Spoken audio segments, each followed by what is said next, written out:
Okay, following on. So I'm going to create a new scene. I'm going to reset everything because it messes up otherwise. Now, the first thing we're going to look at is creating clusters of grass. Okay, now clusters of grass is really simple. If you go to your front view, maximize the viewport, and there's a number of things that you can do to create the grass leaf blades, but we're gonna do it as sort of the easiest way that I know. So you need to create a box, make it quite tall, quite thin, drag it out just a little bit so that you know you've got some depth. Now in this view it'll be wireframe. When you go to perspective, so just change that to shaded. So you should have something like that.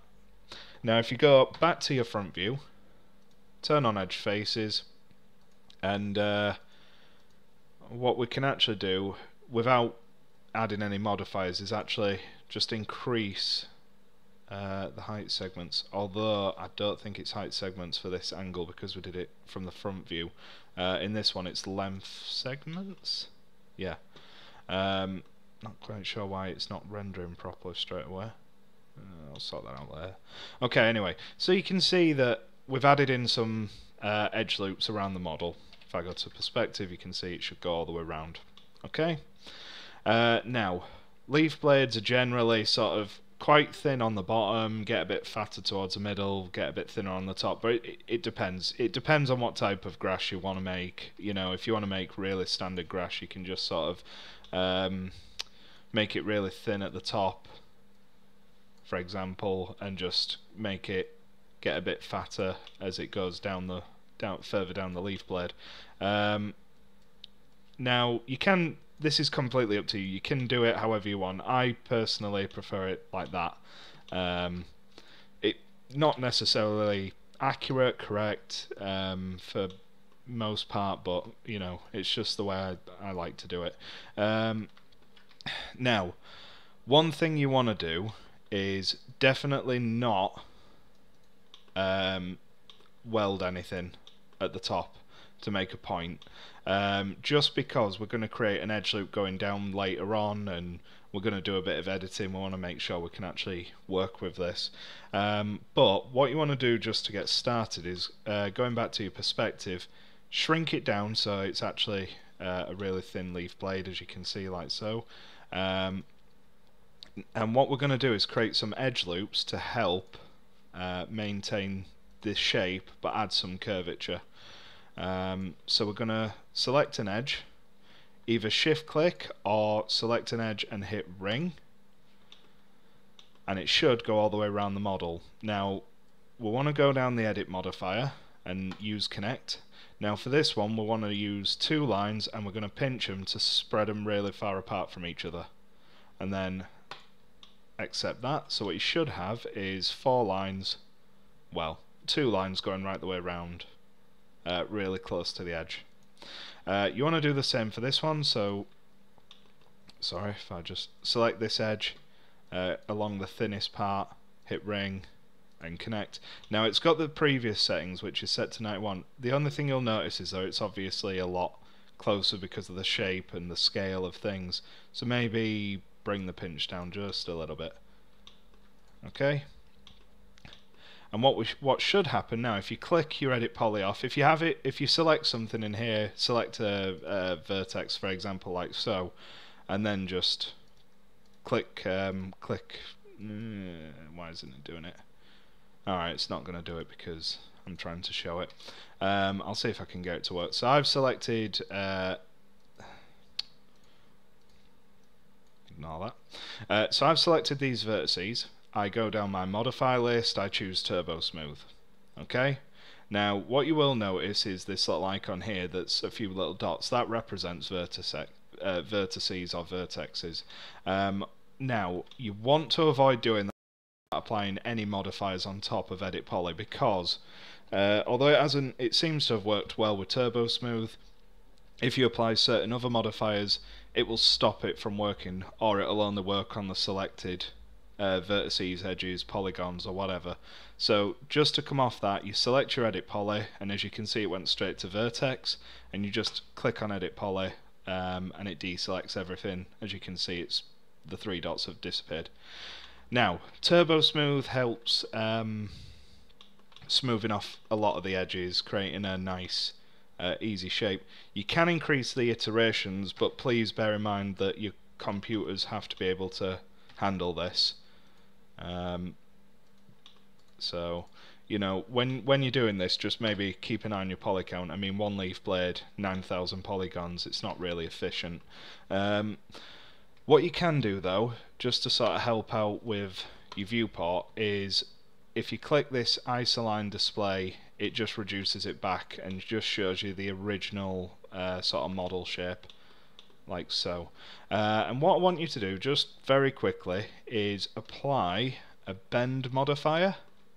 And I want you to change the angle, change the direction, maybe change the... There we go, that's what I'm after. So you want something that's kind of, you know, the same way a leaf would be, leaf blade. Maybe not like that, maybe more that way. And what you need to do, once you've got your initial blade of grass, just rotate it round, drag it over, maybe oh yeah, actually to make life a bit easier when doing this, if you go to, when you've got your object selected, go to your hierarchy and affect the pivot. If you select a move and move that pivot point downwards to approximately where the bottom of the leaf blade would meet the ground, it'll make it a lot easier for rotating, reorientating and scaling. So as you can see, it's moved down here, it's all, you know, based down here. But if I start scaling down from this point, it doesn't move from what would essentially be the ground. I can rotate round like so, just do what I want with it generally. Okay, so you just need to grab a few of the leaf blades, copy them, move them around, maybe stick some behind each other. You know, whatever it is that you need to do to make this grass look a bit more interesting, realistic, the way that you want it, basically. Do that, take that one off, move that to the back. Okay, so I'm gonna go with this just for now. Just, it looks like a clump of grass. Maybe do another one and just push it back. Mirror.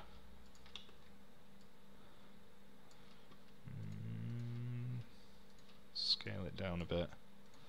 So it's completely up to you what you do with this. Now, it doesn't really help that the polygon count is at 139,000. That wouldn't be very good in a game, or rendering for well, I guess for a CG film it probably would be helpful, but I'm sure there's more efficient ways for CG film. Now, what we want to do is flatten this down into a single plane, and so to do that, what we can do is go to our front view. Now this is very important. You need to go to this little plus sign in your viewport and configure the viewport.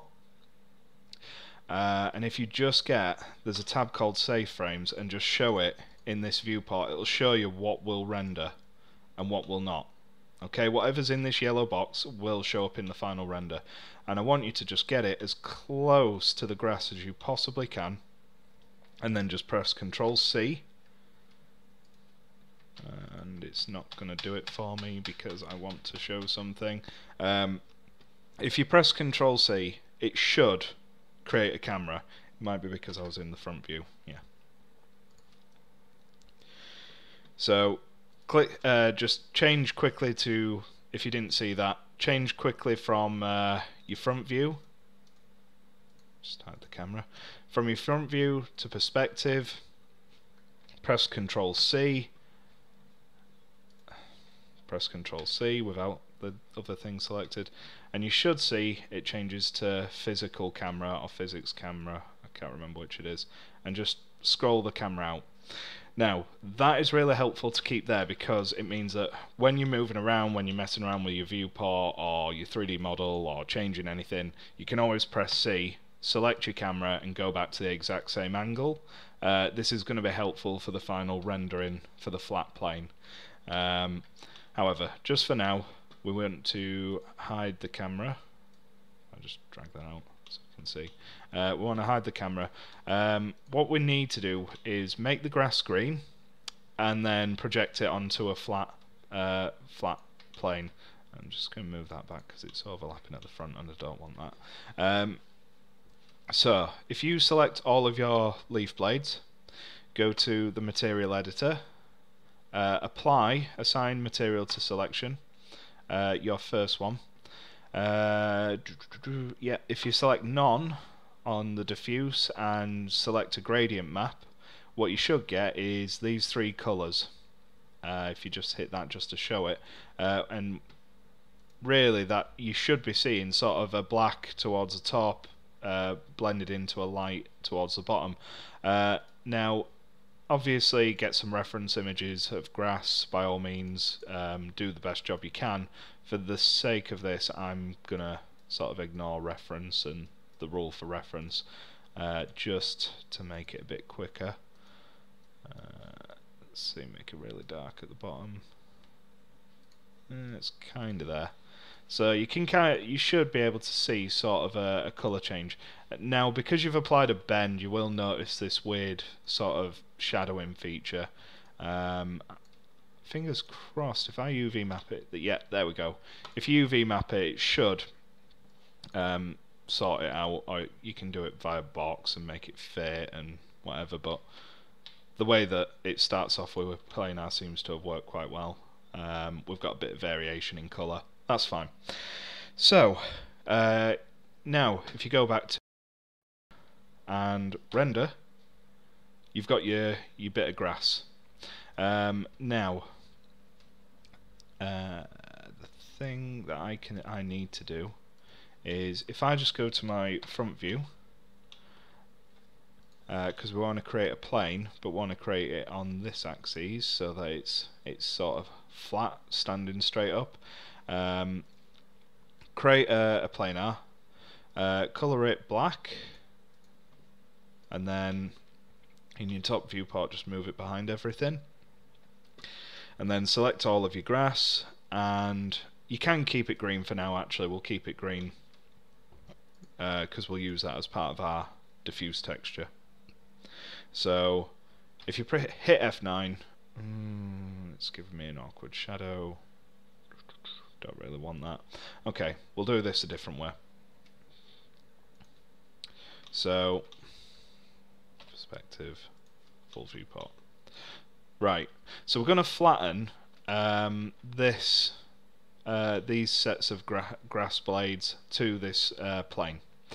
And what you can do is, if you have the plane selected and press... Why isn't 0 working? Why isn't my render to texture?